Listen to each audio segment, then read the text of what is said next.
For the past 2 months, I have been cycling across Europe. But now, just as I always planned, I'm going to be switching to hitchhiking. In this video, I'll show you the route I've done, what is next, what is happening to the bike, what gear I'm now carrying, and answer all of your questions. So, what route am I taking? This is my journey from England to India, obviously starting in England, France, Belgium, Luxembourg, Germany, Switzerland, Austria, the Alps, amazing. These are the countries I have now done, stopping here in Greece. This is where I currently am, 3,843 kilometers cycled to this point. Now I've got a question here saying, did you use Google Maps or another app for route planning? Basically, I used Google Maps and Komoot, basically switching over. Each time I got annoyed at one, I would switch to the other for the first month and a half, and then I kind of settled on using Komoot with my earphones, which actually really worked for me. Now let's continue with the route. So Greece, we're going to get a big old boat to Izmir, back up to Istanbul. I'm now hitchhiking at this point, by the way. We're going to be hitchhiking through Georgia, Azerbaijan, flying over this border. And now I've got another question saying, how are you crossing the Caspian Sea, which is this bit of sea to the right, which is in between Azerbaijan and Turkmenistan, as you can see. Now I'm going to show you right now. I'm going to get a big old cargo ship to Kazakhstan. We're going to be hitchhiking, continuing down Uzbekistan into the capital of Tashkent, Tajikistan, Kyrgyzstan, and back into Kazakhstan. Now let's answer another question. So this question is, what are the hardest borders you expect? It is literally this border right here, the Kazakhstan-Chinese border. Why? Because getting a visa for China when you're trying to enter Western China is incredibly difficult. So I'm pretty much going to have to state on my visa application for China that I'm going to be going to Beijing, and then I'm going to have to basically just enter this random land border, and I think it's going to be quite difficult, but it's going to be an interesting journey and an interesting thing to document on this trip for sure, and it for sure will be the hardest border. Now let's continue the journey to India. Now I'm going to be hitchhiking. I've got a little plan on maybe hitchhiking all the way to Beijing and kind of finishing that Silk Road route, as I did a bit more research, and going into Tibet isn't really possible, and I'm going to hitchhike to maybe like the south of China, which is the closest province to India, which is Yunnan, and then basically fly into India. Basically, why I'm flying into India is I have to get an e-visa, as I've already left my home country and I'm not able to get a paper visa, and with an e-visa you can only enter India via an airport. So let's continue. Let's just have a little moment to appreciate this route. Like, look at this. This is absolutely mental. I'm currently in Greece, west of Turkey. Look how long we've got to hitchhike. Look at that. Oh my God. Jesus. Now let's move on to what has happened to the bike. As you can see, there is no bike. I do not have the bike anymore. Now, the original plan was to end this cycling bikepacking across Europe trip in Istanbul. However, my family planned a holiday to an island in Greece called Skiathos. For me, this was a perfect end to the bikepacking chapter of this journey, as kind of it's the end of Europe. I can meet my family, I can have a break after 2 months of cycling. I was looking at shipping my bike back via a courier service, but that was literally going to cost like 350 to 400 pounds.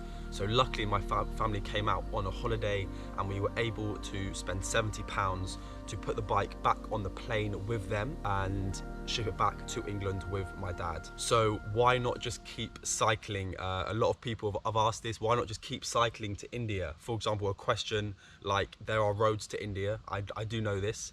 But for me, hitchhiking is something I really enjoy. I have hitchhiked the length of Thailand, all around Cambodia and around the whole of Iceland, which is actually the first video on this channel documents that trip. For me, hitchhiking is the best way to meet local people and to have conversations with local people and to end up in random situations. I feel like with a bike, you have that little bit of responsibility, and that kind of, you need to know where your bike is and you can't really leave it somewhere for a week. And hitchhiking is the most free you can be when you're traveling. Like when you just have a backpack. Now I've been backpacking for about 2-3 days and it's just so freeing, and this is what I love. I feel like now I'm properly traveling. With bike packing, you're more bike packing, and with a backpack, I feel like I'm just traveling. Also, another question is, would you ever go back and finish the bike route later? No. So, what am I carrying now? First, let's go through some questions about my gear, and then I'll go through my whole gear setup. What gear did I ditch after cycling? So I think the only thing that I didn't take with me was obviously disregarding all of the bike packing gear, for example, a pump and helmet and a lock and stuff like this, disregarding all of that. The only thing that was in my backpack that I decided to not take with me was my tarp. Now, when my family came out on holiday, they brought my one-man tent with me, so I have now switched out my tarp for a one-man tent. What this allows me to do is that when I get into countries that is more potential to be sleeping in maybe a town, a one-man tent provides that extra bit of like security when you're sleeping, and I just feel more safe. I think when I'm camping in a more urban area, sleeping in just a bivvy bag and a tarp, or not even a tarp, just a bivvy bag with my bag in the open, I feel less secure. Right, let's go through my gear. I'm gonna start off with my sleeping system. All you can see here, these 5 items are my sleeping system. Let's start off with my one-man tent. This is a tent from a company called Alpkit. The name of the tent is Alpkit Soloist Extra Large. It weighs 1.2 kg, and I've had this tent now for about 8 months, and it is a very good piece of kit. My sleeping bag is Alpkit Pipe Dream. It is, I believe, -5 limit, and this is also a very light sleeping bag. I believe it's only 1 kg. I'm not actually sure. A bivvy bag, which this can be used to go around this to basically keep this waterproof if I decide to sleep outside. My mattress, super comfortable, also from Alpkit. These are actually, everything here is from Alpkit, and this includes, I believe, 12 pegs and a ground sheet for the tent. And obviously what it is on, also this thermal mat thing is used for when it's cold, it will keep more heat in, and also it will also stop my mattress from getting any punctures, as this basically goes on top of this. That's my sleep system. Let's move on to my clothes. Now, these are all of my clothes. I have 2 clothes kind of packing cubes. This is a merino wool long sleeve from Decathlon. I've also got 2 merino wool t-shirts from Decathlon. One just normal pair of like sport shorts. These hiking trousers, the legs can kind of come off and they can turn into shorts. And then I also have like 3 vest tops, as I'm also in a very hot country. 3 pairs of just like socks as I wear these shoes. The name of these shoes on screen now. As I wear these most of the time, I only carry 3 light socks, and then pants. I have, I think, 5-6 pairs of pants. Now for the more warmer gear, I have fleece, which is incredibly warm, a down jacket, and a raincoat, and also like some hiking socks. I also do have shoes. This is the shoe I carry for when it gets a bit colder later on in my trip, and also for hiking. These are trail running shoes, but they're literally the perfect shoe I think I've ever bought, and I think these will just last me for my whole life. I mean, they're literally perfect. They're perfect for bike packing because they're super light, they've got a super grippy sole, and they're perfect for hiking and walking and whatever. So I carry these on the bottom of my bag for now. So let's now move on to the electronic side of the category, whatever. Starting off with my phone. I had to buy a new phone in Austria. This is the cheapest phone I could find. It cost about 100 euros, and it is basically a very basic Samsung phone, but it's everything what I need. The camera is shit, but that's fine because I have this camera. This is my Lumix GX9. I have a 20mm lens on this camera, 20mm f1.7. I've been traveling now with this camera for about 2 years, and I have had this camera for about 4 or 5 years.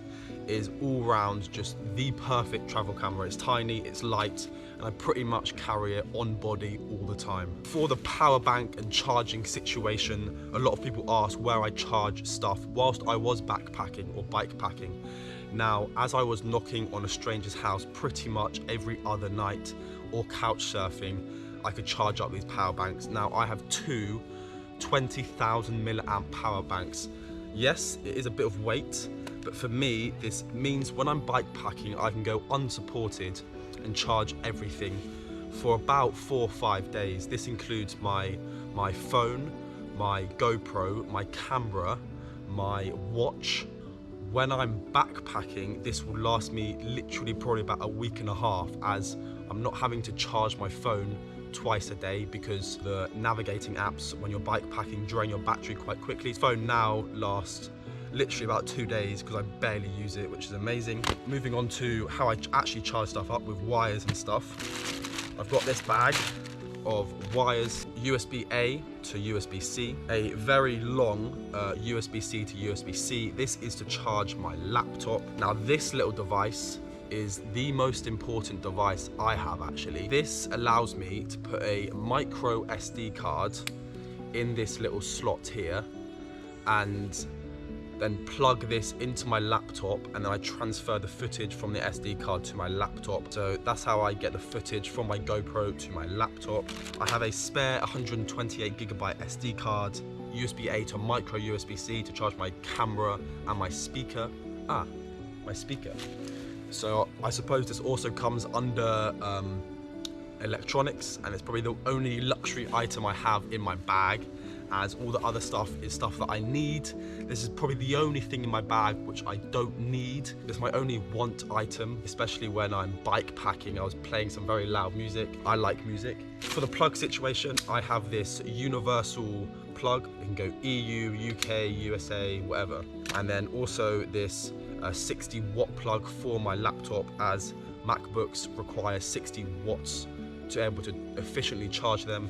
Now, moving on to my actual laptop, I have this refurbished MacBook, this 1 terabyte SanDisk SSD, which is an external hard drive, which is basically what I store all of my videos and thumbnails and sometimes like video footage on.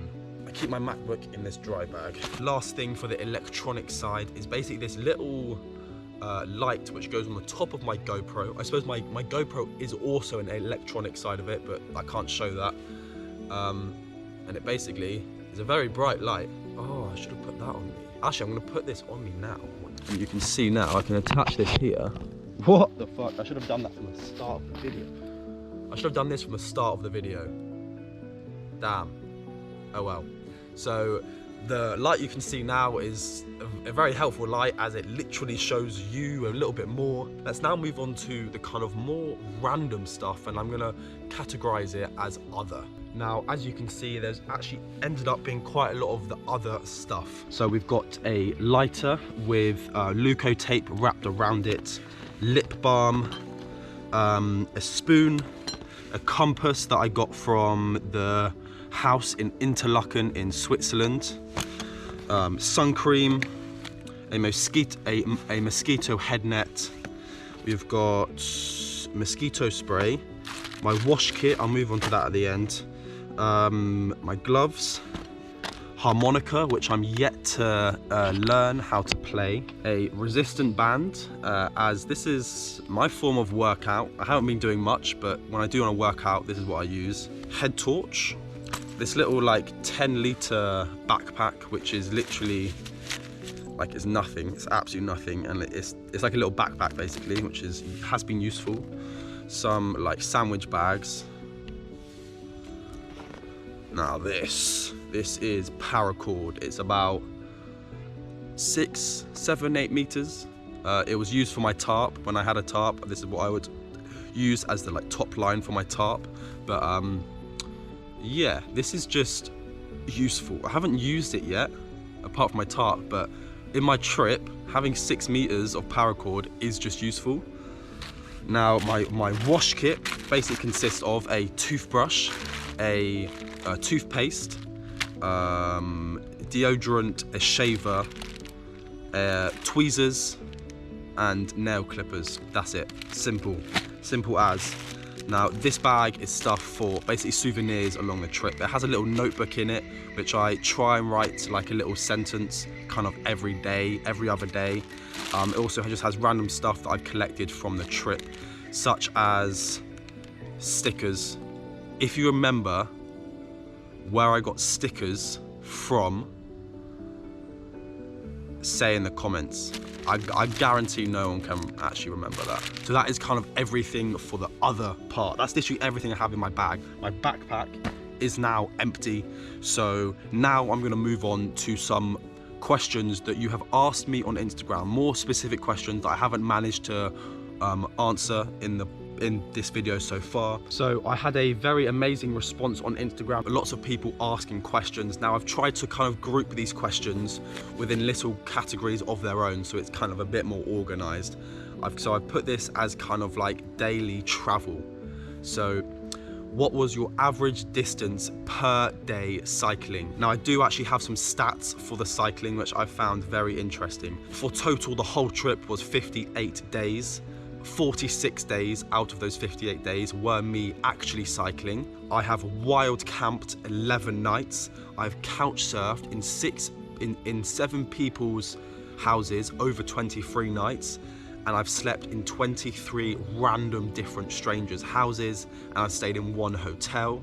So to answer the question, I rode 3,843 meters over 46 days of cycling, which equals exactly pretty much 90 kilometers a day. How was it camping? I mean, I camped 11 nights and it was all right. I think I don't have much to say about camping because I slept in strangers' houses most nights. As soon as I got into Croatia, the mosquitoes came out and it kind of turned a bit horrible as I didn't have a tent, I had a tarp, so I got eaten alive. I think my best camping spot was on the top of the Grimsel Pass in a chapel at like 3,500 meters elevation. Best advice for someone bike packing for 3 weeks? I reckon honestly, best advice for someone to start to bike pack for 3 weeks is knock on a stranger's house. And that's the best advice I'm gonna give, because you have a potential, right, to have a lovely conversation with a random person, which I think is incredibly cool. You get a shower, not always, but you might get a shower, food.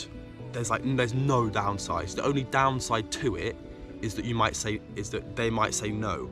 That's the only downside. For me, this is like no downside. You just ask houses. Now, different category, move on, is the more personal kind of like reflection almost. So, what was your favorite part of the trip so far? So what stands out to me of the whole bike packing trip from England to Greece was the Swiss Alps. This is the first thing that I thought of. I think I was constantly just smiling on my bike, even riding uphill. The Swiss Alps were the highlight. What was the hardest part of the bike packing trip? Probably also the Swiss Alps. Like, there'll be some days where I'll literally be going uphill for about 4 hours, and it's just like you kind of turn into this like meditative state of like, you're not even thinking, you're not even like aware that you're cycling, you're just moving your legs, and you're just like, it's weird. That's probably the hardest part of the trip. The hardest part of bike packing in general, I don't know. I actually don't know. Next question, do you ever feel lonely? I think this kind of comes with solo travel, is that like there are days where you feel lonely and you might have a bit of a shit day. Actually, there was a day in my whole trip where I actually felt just like very down, and it was when I entered Liechtenstein. I found it incredibly hard to find a stranger's house. It took me literally about 3 hours. I managed to find a place. Now, the next day after, I needed to edit a video for it to be out on Saturday, and kind of everything kind of went wrong with the video editing process. This isn't kind of part of bike packing, but part of my trip personally, is that Basically everything went wrong. The footage didn't transfer. I lost part of the footage. It then started raining. I then had to get out of the cafe as it was closing in the rain, packing my bag on my bike. Now, because my backpack isn't waterproof, I had to put it in like rubble sacks. And then obviously it's like 5-6 p.m. I don't have somewhere to sleep. Ended up just camping kind of like in this little like forest church area. When it was raining, everything got a bit wet, and it was a bit of a shit moment on my trip. Now, because you're solo, it kind of amplifies everything, where it's like, it just felt really shit. And then to kind of have an opposite thing of this is that when you are with someone on a bikepacking trip, everything, even if stuff is going wrong, it feels fine. For example, when I was with Tom bikepacking down Croatia, we would be sleeping in kind of spots that would be maybe a bit dodgy, like on a beach, kind of in the middle of like quite a touristy part of the island. But because you're with someone else, it just eliminates any fear, and it also makes it just fun. But when you're with yourself, you might be a bit like paranoid, or a bit like, oh, maybe I shouldn't do this. So I suppose, yeah, I kind of went on a bit of a tangent there, but yeah, you do feel lonely sometimes, but that's part of travel. That's part of solo travel. And you know, with that, the happiness and with the joy that you end up getting on other parts of the trip, loneliness then comes with that. The like up and down of feelings is part of life, and this is what actually makes bikepacking really enjoyable. What's the biggest thing you've learned so far? Fuck, the biggest thing I've learned so far about bikepacking is that I really enjoy bikepacking. I also don't enjoy bikepacking. I don't know how to explain that one. Something that I've actually learned about via a conversation. I'm actually going to get it out in my little journal as I wrote it down. It was when I was in Liechtenstein. The house that I ended up finally getting after 3 hours of looking was this, basically their student house, owned by a lady. And I had a conversation with a couple of students there, and someone said this in conversation, in deep chat conversation. I had to write it down as, okay, this is what someone said, and she basically said, being uncomfortable enables growth. This was said mid-conversation, and we all kind of, and I was just like, fuck, that is so true. Being uncomfortable enables you to grow. Being uncomfortable, fuck, like just think about that. Being uncomfortable enables you to grow. If you're comfortable in your life, there's less chance for you to improve. Personally, I just like resonated with this a lot. And I suppose that's what I've kind of taken away from this bikepacking trip as well, is that there's been parts of this bikepacking trip where I feel uncomfortable when I'm wild camping or cycling, but that is literally you growing. You being in that state of mind of feeling uncomfortable is you growing. Let's now move on to this little bit called countries and strangers. Are there any countries you definitely return to? I think for me, Bosnia. I barely saw Bosnia. I basically had a lunch break in the coast of Bosnia. I'd love to go back to Bosnia, bikepack Bosnia. Also, I loved Austria. I saw a lot of Austria, but I really loved Austria.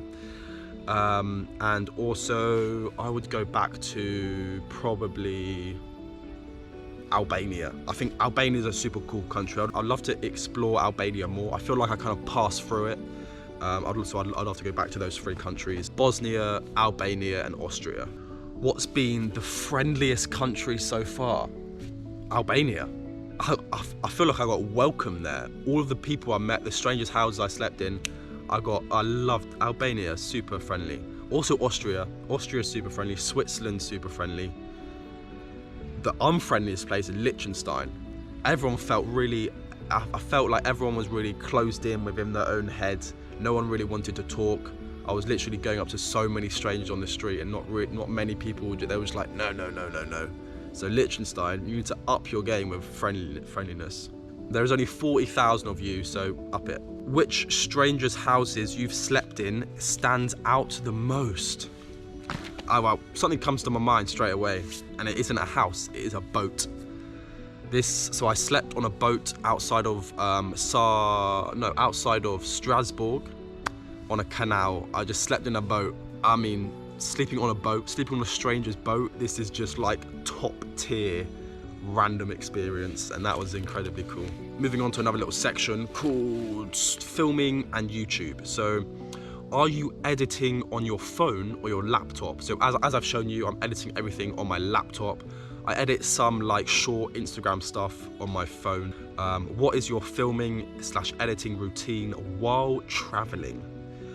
So I will basically, it's quite an interesting one. It's something that's very new to me, but I will basically think of an idea, for example, London to Luxembourg, and then I will film and bike pack London to Luxembourg with no plan, but just starting here, ending here.